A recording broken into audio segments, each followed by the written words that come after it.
Hi Barry. So I took a look at the questions you made, and I wanted to do this quick video to give you a bit quicker of a view of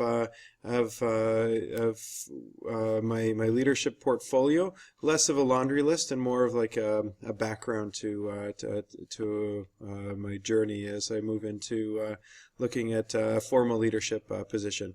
So the first thing I'd like to show you is this what the board has done. I'm not sure if you've seen it in this format before, but it seems they're giving us the OLF as a rubric. So my goal in the next 2 weeks is to take a look at my strengths related to these level 4 through 1 areas in the OLF and see where I'm fitting in this model. So what I'll do first, I think, is show you basically the breakdown on my website. I'll put this link in the email, so you'll be able to see my listed my work that I've listed in my portfolio. It's broken only into 3 categories. I'm going to replace all of these into the OLF 5 pillars. So they hit on the 5 pillars, but I'm going to restructure it as I'm rethinking my resume. This year, I've been part of the in-school staffing committee. This has been an area of growth for me to work as a school leader in that capacity. Dorian also let me work on the supervision of the staff supervision schedule, which was a really big area of growth for me, and it was interesting working from the teaching side, working with the administration, and then also trying to meet teachers' needs. So what she and I did was we created a Google form to get everyone's input into where they would prefer to do their supervisions, and it was a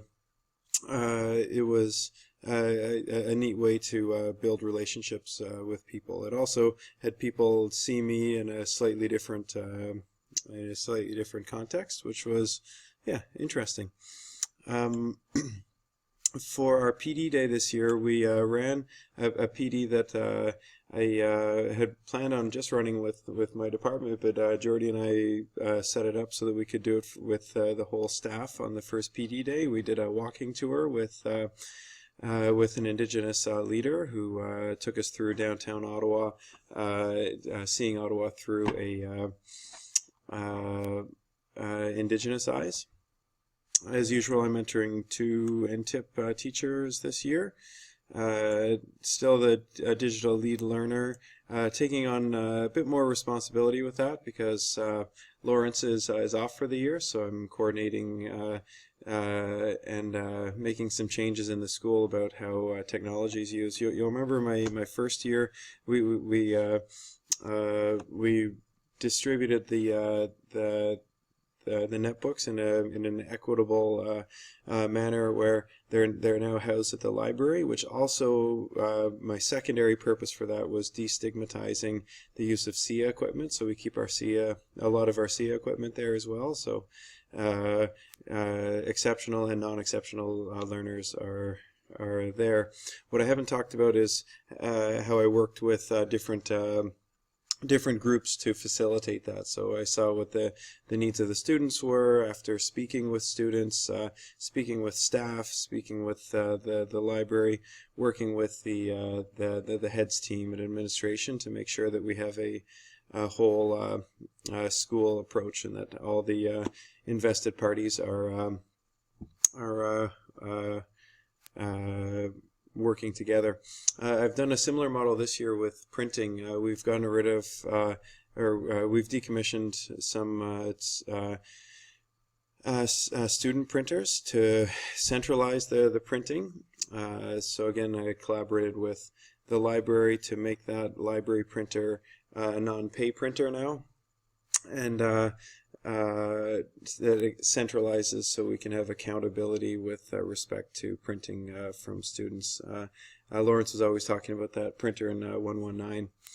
I'm going on a bit here. I'm going to try and move a little quicker, and maybe I can show you this and you can ask me some questions. I've two student teachers this year, as well as my NTIP teachers. Finished PQP1 in the spring, the practicum at the end of June, and then part 2 in the summer.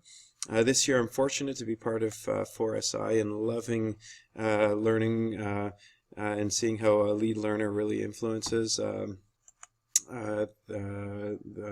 learning in that group. Also restorative leadership, restorative practices are a big part of my learning from PQP1, and then also with Jordy, of course.